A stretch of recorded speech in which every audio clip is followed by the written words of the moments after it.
Hey there, YouTubes. This is Grimwyrd coming at you with a Secret World crafting video, a new and improved Secret World crafting video, since my old one was beta and a few things have changed and a few things have been introduced.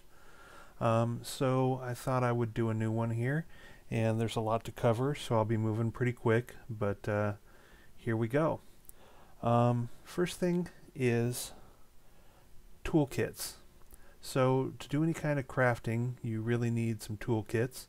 There are about 6 different kinds of toolkits, and I'll walk through them all. But first of all, we're going to hit Y. The Y key brings up your assembly window.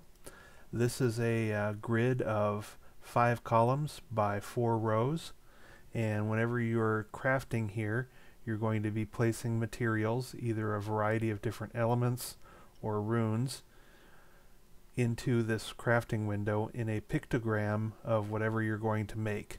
So for instance, a ring might be a circle, a belt might be a bar across it, a sword is going to look like sort of a sword. So where do we start? Let's see. Most people, when they're first coming into the game, they want to make a new weapon. So all of the weapons, all 9 weapons, are made out of metal. So that's these over here. The elements come in 5 different tiers. So there is base dust, and if you mouse over it, it says it's used to add healing and structure. So this is for healing talismans. If you mouse over fire, it'll say it's used to add attack and structure. So this is for DPS attack rating talismans. And then if you mouse over water, it'll say it adds health to items. So this is for the high health talismans for tanking. So dust adds healing for healing talismans. Fire adds attack for DPS talismans. And water adds health for tanking talismans. And then the metal is what you use to make all 9 weapons, including things like books for your blood focus and etc. All 9 metals, or all 9 weapons, are made out of metal. So how do you go about figuring out the patterns to assemble these? Well, there's one thing. When you come into Kingsmith, when you start out, you come to this sheriff station here, and we'll just run in here real quick. On this table there is a broken shotgun, and that is a quest that shows you how to make weapons. I've already done it, so I can't show it to you again, but if I hit J to open up my journal and I go to finished missions,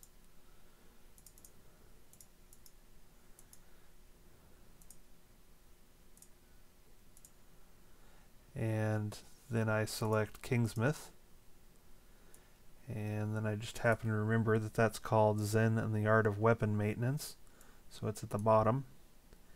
And show image. This is the book that Moose will show you, and so this shows you the patterns that you can use to make the 9 different weapons.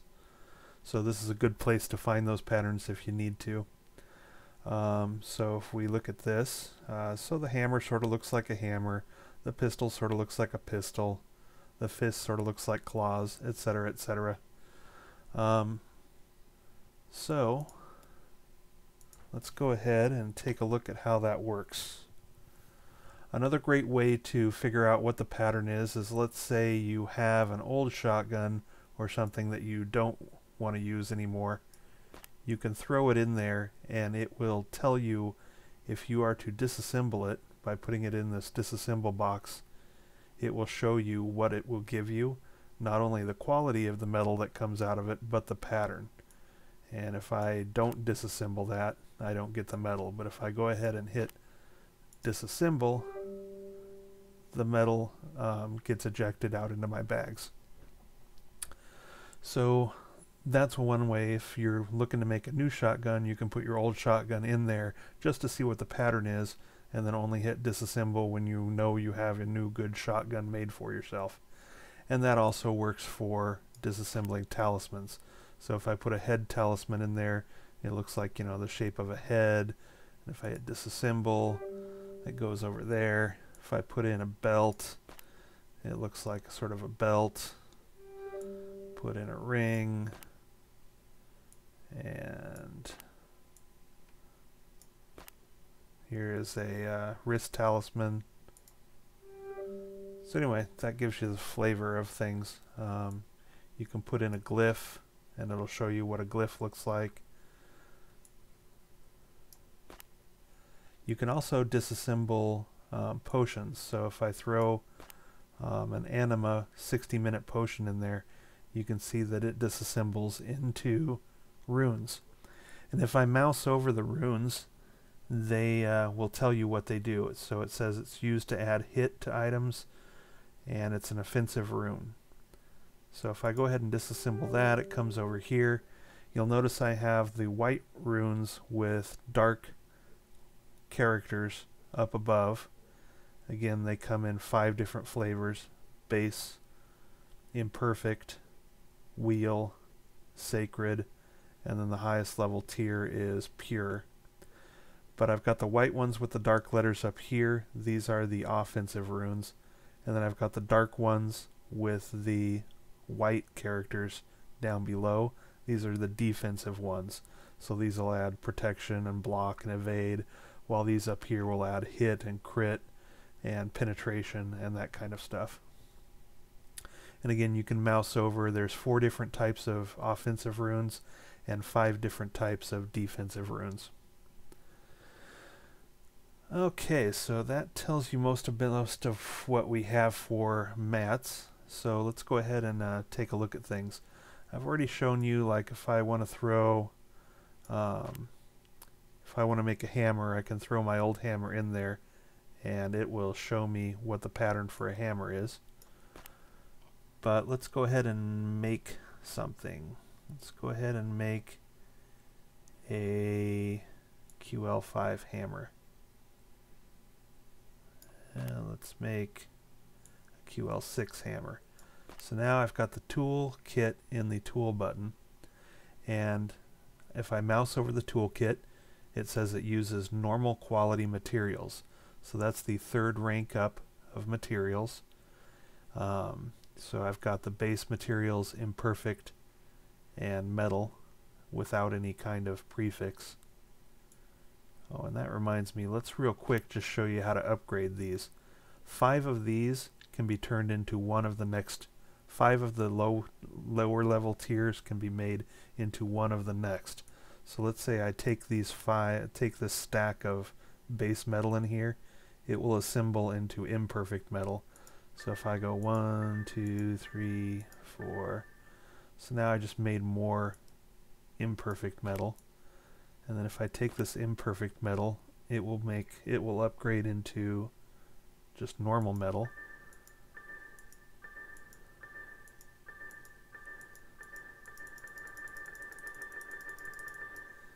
And there you go. So now I have a lot of metal. Mouse over this, it takes normal quality. One good trick is if you left click on something once, it sticks to your mouse. Now, if I take it over here, every time I right click, it will drop a single into a spot. So I'm going to drop singles into the spot that makes a hammer. So now if I mouse over it, it will be a QL6 hammer with 195 weapon power. And just to make sure, yeah, that's significantly better than the blue one I have there. So we're going to go ahead and assemble it, and it pops up over here. So now let's say that I want to put a glyph on it. So a glyph is made out of runes and a glyph kit. So if I take a glyph kit, let's see, go ahead and use this glyph kit. And now I'm going to go ahead and put something defensive on there. How about block? So I'm going to make a little pattern here of block runes. Now sometimes you can use all four and it'll give you a rune that is just really good. It says it's a substantial increase to block, or sometimes you can mix it up. So let's say instead I want one that's half block and half evade. Mouse over here, look for my evade one. Where is that? Here we go. So now I've got 2 runes for block and 2 runes for evade. If I mouse over this, it says it's going to give a moderate increase to evade and a moderate increase to block. So you can play around and try and figure out, you know, what you're going to do. And I'm just going to go ahead and make a pure blocking one. There we go. And now to add the glyph to, if I mouse over this, it says it has an empty glyph slot. So now I'm going to just take this, put it next to the other one in here, and if I assemble this, it now goes to a solid hammer. So there you go. I have now made from scratch a hammer and put a glyph on it, so now it's a solid hammer with some block rating added to it. So that's pretty much covers talismans and glyphs and weapons. Let's talk for a second about consumables. The consumables are like anima potions like this. It's adds defense rating for 60 minutes. So they're like 60-minute buff potions. So if I throw one in here to potentially disassemble it, you can see that's the pattern. It looks sort of like a bottle. And if I go ahead and hit disassemble a couple times, get rid of those. Here's another one. Go ahead and disassemble that.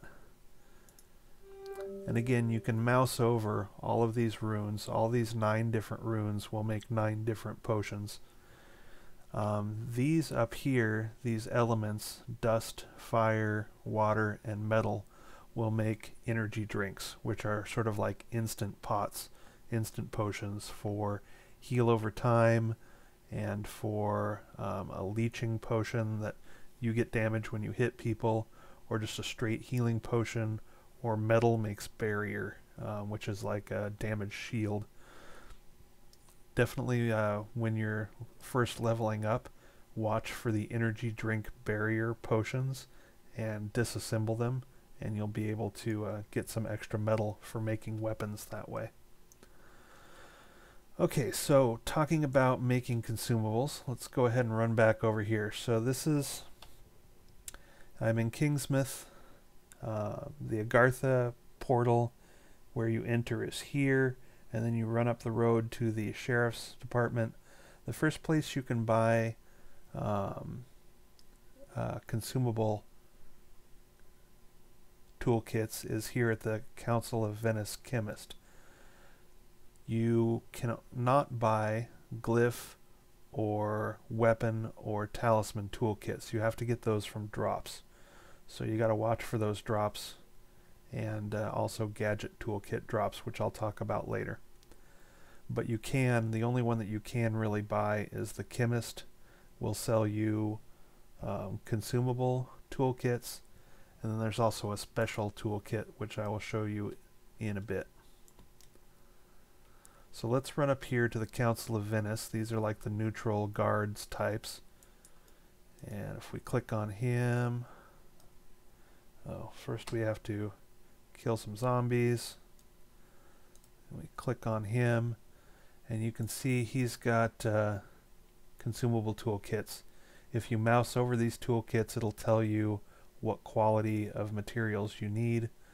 From my first beta video, these are now 10 times as expensive, so probably won't be making a lot of them early on. But at least here I'll show you real quick what you can do with them. So I've purchased a consumable Toolkit 6, and it uses normal quality materials. I'm going to take some water because it makes the straight heel, I believe. Oh, nope, these are the heel over time, so the waters are the heel over times. I'm going to go ahead and use this button here down in the corner and eject all of this, because that's not the one I want to make. I want to go ahead and use dust to make the healing ones.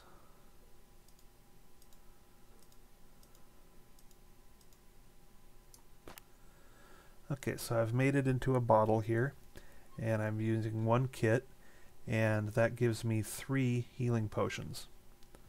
And I'm going to go ahead and assemble them. And for a while in beta, you could then disassemble them for the same quality, but they fixed that sort of exploitive kind of thing. So now if I try to disassemble these, I'll actually get the lower quality dust. So I don't want to do that. So I'll throw those out on my toolkit, on my consumables window that I made. And there, I've made some consumables. So now we've covered weapons and talismans and consumables. Real quick, occasionally you will get drops for blue toolkits. So just to show you real quick, you can make talismans. This is a blue talisman toolkit, and it'll make a blue belt if I use it that way. The blue items are specific to one type of primary stat. So for instance, fire makes attack rating, so it's good for DPS. We'll jettison all that stuff. Okay, so what do we have left? Talked a bit about weapons and talismans and glyphs and consumables. The other one that wasn't covered in my beta one is the gadgets. So let's talk a bit about gadgets. Gadget toolkits start dropping at QL5. Oh, I should mention that the glyph toolkits don't start dropping until QL4. So when you're starting out and you can't find a glyph toolkit, it doesn't start showing up until sort of the end of the Kingsmith zone, or actually showing up until the Savage Coast. And then the gadget toolkits don't really start showing up until the 3rd zone. But let's take a look at them real quick. If I put one in there, the gadgets make essentially trinkets, clickable items that give you buffs but aren't consumed. So if we want primary stats, like let's say I want a clicky that gives me attack rating, I can make a little pattern like that, and it's a stimulant attack, and it will grant me 46 attack rating for 20 seconds with a 2-minute cooldown, and that's a permanent. It's not consumed when you make it. And so you can get that for plus healing, plus health, and plus attack rating. And then for secondary stats, you can also do this, and let's see.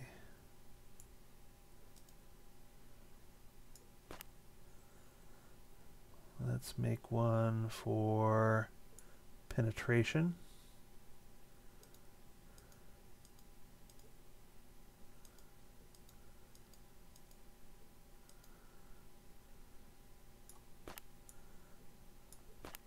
And it looks like an upside down potion bottle.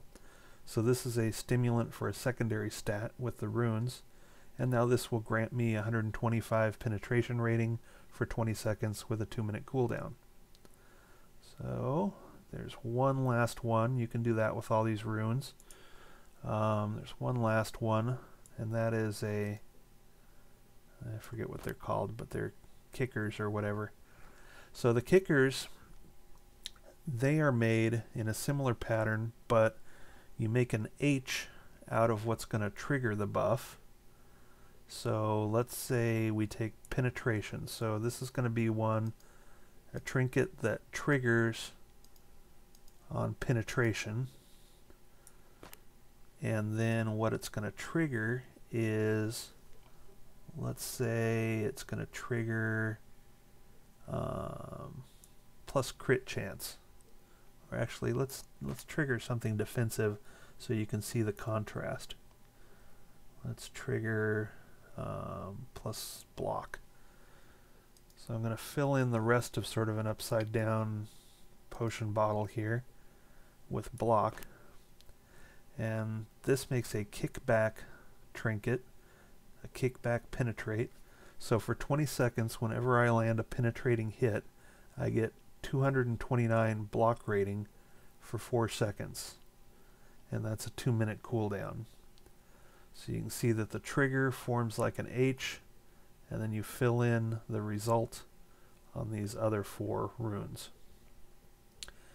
And you can trigger basically anything that's an event, like a crit or penetrate or a block or an evade can be a trigger, and then pretty much any of the buffs, I think, can be the result.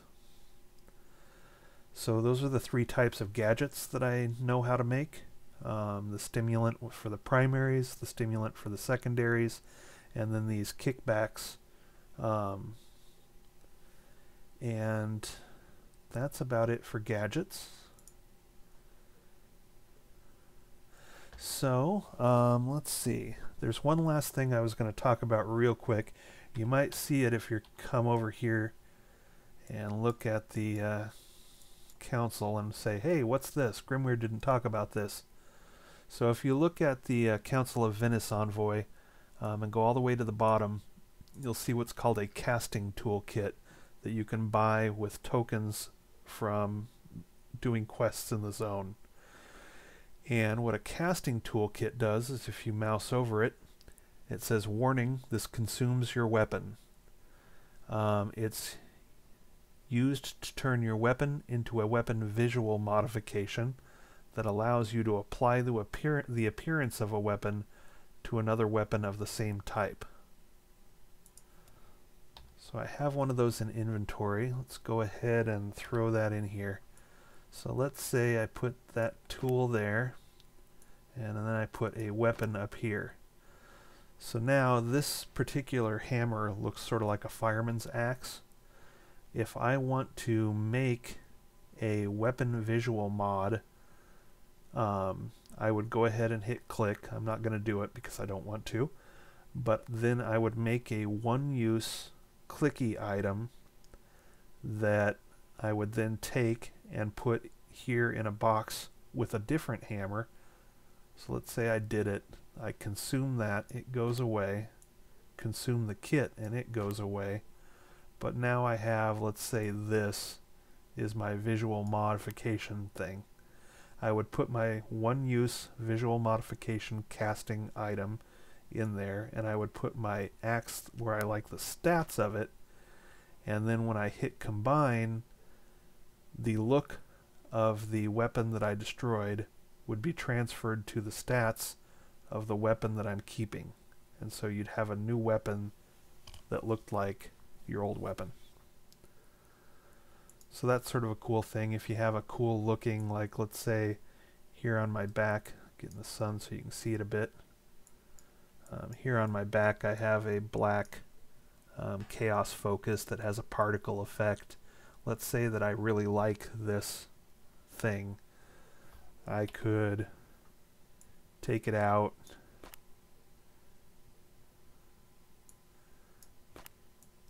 put it in here,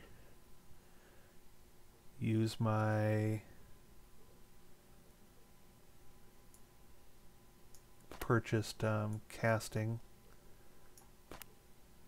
What?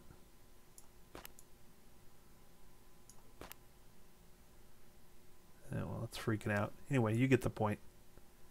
You get the idea. So those are all the toolkits that I'm aware of in the game. And that's the gist of what we're doing here. So just to recap, there's Moose here has a weapons tutorial little quest, and over Madame Roger has a quest for making a glyph and putting it on an item. There's a little quest over there for it, so that's a good way to get started. And again, the only toolkits you can buy are the consumable ones for making potions and the that special casting kit for transferring your weapon visual to a new weapon. All the other ones, you have to get the drops for them. And you can't buy mats either. All of these mats came from disassembling drops drops that I got in the game. So it's good to disassemble a lot of stuff and start building up a collection, and you can upgrade. I didn't mention it, but you can also downgrade stuff. So it takes 5 to upgrade to the next tier of material, but you can also degrade one, disassemble one down to the next lower grade, and you get 4. So that's an option too.